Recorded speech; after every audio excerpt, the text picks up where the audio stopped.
Assalamualaikum warahmatullahi wabarakatuh. Perkenalkan, nama saya Amanda Septiana dengan MPM 2011060343. Baik, di sini saya akan menjelaskan tentang yang pertama, yaitu pengertian metode ilmiah. Metode ilmiah adalah proses keilmuan untuk mendapatkan pengetahuan secara sistematis melalui bukti fisik. Metode ilmiah berasal dari dua kata, yaitu metode yang artinya cara dan ilmiah yang artinya hal-hal yang berbau dengan sains. Maka, secara istilah, metode ilmiah adalah cara yang dilakukan untuk mengetahui berbagai macam hal yang berkaitan dengan sains. Yang kedua yaitu unsur-unsur metode ilmiah.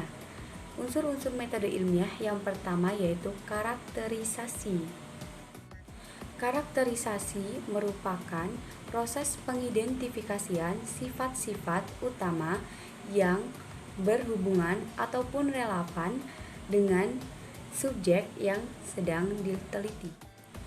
Yang kedua yaitu hipotesis.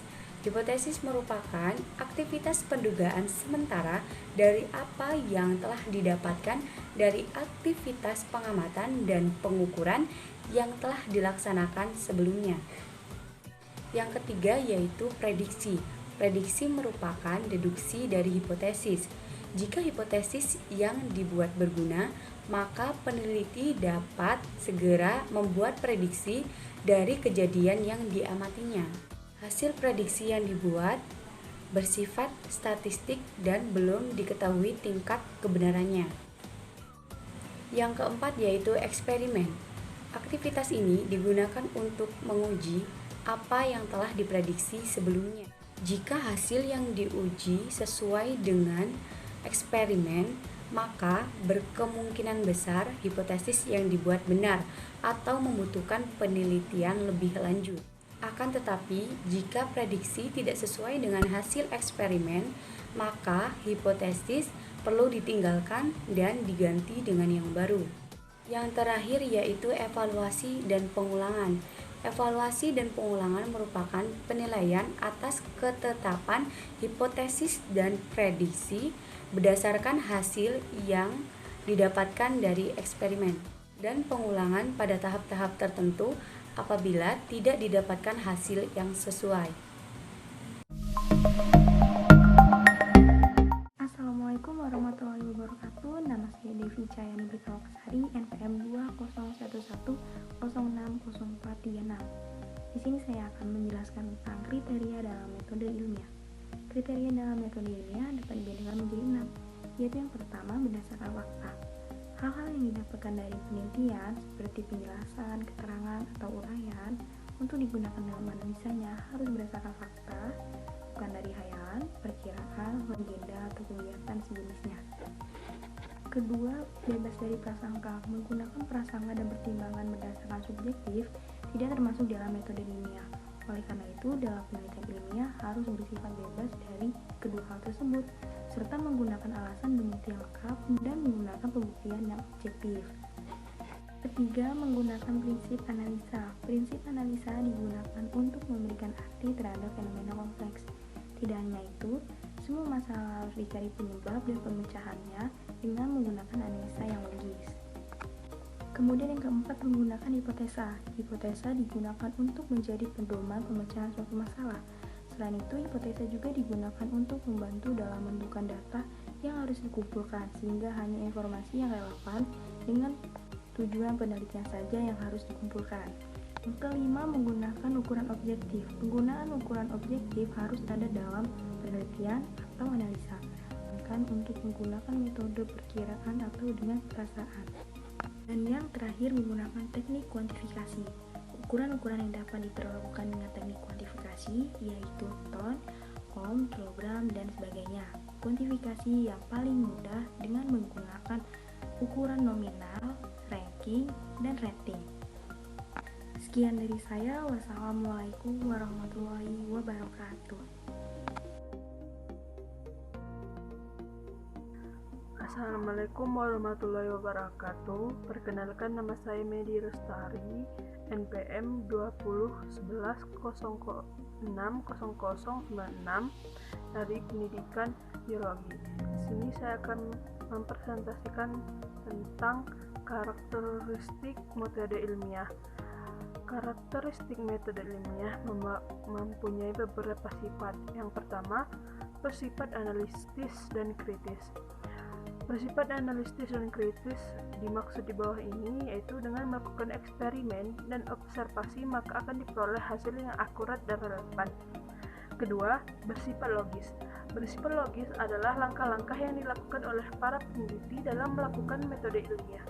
Yang bersifat logis bukan berdasarkan suatu hal yang tidak dapat diterima oleh akal sehat atau firasat. Yang ketiga, bersifat objektif. Kesimpulan dari hasil eksperimen harus bersifat objektif, yang artinya dapat diterima secara universal dan bukan merupakan hasil rekayasa peneliti. Yang keempat, bersifat empiris. Hasil dari eksperimen diperoleh berdasarkan bukti yang ada dan kejadian yang benar-benar terjadi, bukan berdasarkan opini atau pendapat dari peneliti atau orang lain. Yang terakhir, bersifat konseptual. Dalam melakukan penelitian, harus dapat menjelaskan konsep bagaimana fakta-fakta tersebut terjadi dan keterkaitan antara fakta-fakta yang ada. Jadi tidak hanya terbatas berdasarkan fakta yang dapat dilihat secara nyata atau dirasakan. Sekian presentasi dari saya. Saya ucapkan wassalamualaikum warahmatullahi wabarakatuh. Assalamualaikum warahmatullahi wabarakatuh. Perkenalkan, nama saya Diana Mutiara Muksin dari kelas C Prodi Pendidikan Biologi. Baiklah, di sini saya akan menjelaskan langkah-langkah metode ilmiah. Langkah-langkah metode ilmiah dibagi menjadi 5. Yang pertama, merumuskan masalah. Yang kedua, membuat hipotesis. Yang ketiga, mengumpulkan data. Yang keempat, melakukan eksperimen. Dan yang kelima, menarik kesimpulan. Baiklah, yang pertama yaitu merumuskan masalah. Rumusan masalah adalah pertanyaan-pertanyaan mengenai sebuah hal atau kejadian yang berbentuk kalimat tanya, singkat, padat, dan jelas. Kedua yaitu membuat hipotesis. Hipotesis adalah jawaban sementara atas masalah yang masih bersifat praduga karena masih harus dibuktikan kebenarannya. Yang ketiga yaitu mengumpulkan data. Pengumpulan data adalah mencari data yang dibutuhkan dalam mencapai tujuan penelitian sosial. Yang keempat yaitu melakukan eksperimen.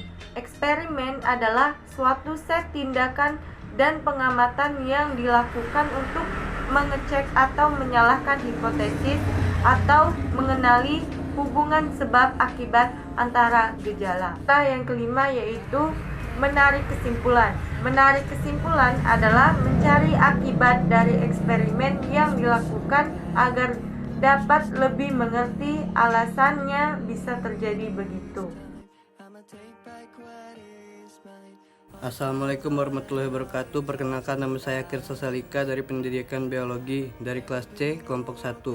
Di sini saya akan menjelaskan contoh metode ilmiah tentang pengaruh tingkah laku manusia terhadap tumbuh-tumbuhan. 1. Observasi awal. Pengaruh tingkah laku manusia terhadap tumbuhan dan perkembangan tumbuhan. 2. Merumus masalah. Apakah tingkah laku manusia berpengaruh terhadap pertumbuhan dan perkembangan tumbuhan? Apakah perbedaan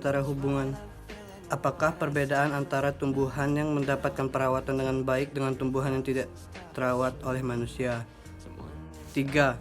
Perumusan masalah hipotesis. Kemungkinan tumbuhan akan tumbuh dengan subur oleh perawatan yang dilakukan manusia. 4. Eksperimen. Untuk mengetahui pengaruh tingkah laku manusia terhadap pertumbuhan dan perkembangan tumbuhan, misalkan ada pot 1 dan pot 2. Dan pot 1 diisi tanah, pupuk, tanaman kemudian disiram. Pot 2 diisi tanah tanpa diberi pupuk, tanaman kemudian disiram. Perlakuan tanaman pada pot 1 dengan baik dengan cara menyiram secara teratur, sedangkan tanaman pada pot 2 dibiarkan tanpa perlakuan perawatan apapun. Amati dan bandingkan kedua tanaman dalam masing-masing pot, mulai dari batang, daun, dan bunganya. 5. Analisis hasil tanaman pada pot 1 tumbuhan dengan subur baik pada bagian batang, daun, dan bunganya. Tanaman pada pot 2 tampak layu dan tidak tumbuh dengan baik pada bagian daun, batang, dan bunganya. 6. Kesimpulan berdasarkan eksperimen dan hasil yang diperoleh dapat ditarik kesimpulan jika tingkah laku manusia sangat berpengaruh terhadap pertumbuhan dan perkembangan tanaman. Itulah contoh metode ilmiah sederhana dalam bidang ilmu biologi. Penjelasan di atas merupakan pengertian metode ilmiah beserta dengan unsur-unsur, karakteristik, kriteria, langkah-langkah pembuatannya yang dilengkapi dengan contoh metode ilmiah. Semoga bermanfaat. Sekian dari kelompok kami, kurang lebihnya saya minta maaf. Assalamualaikum warahmatullahi wabarakatuh.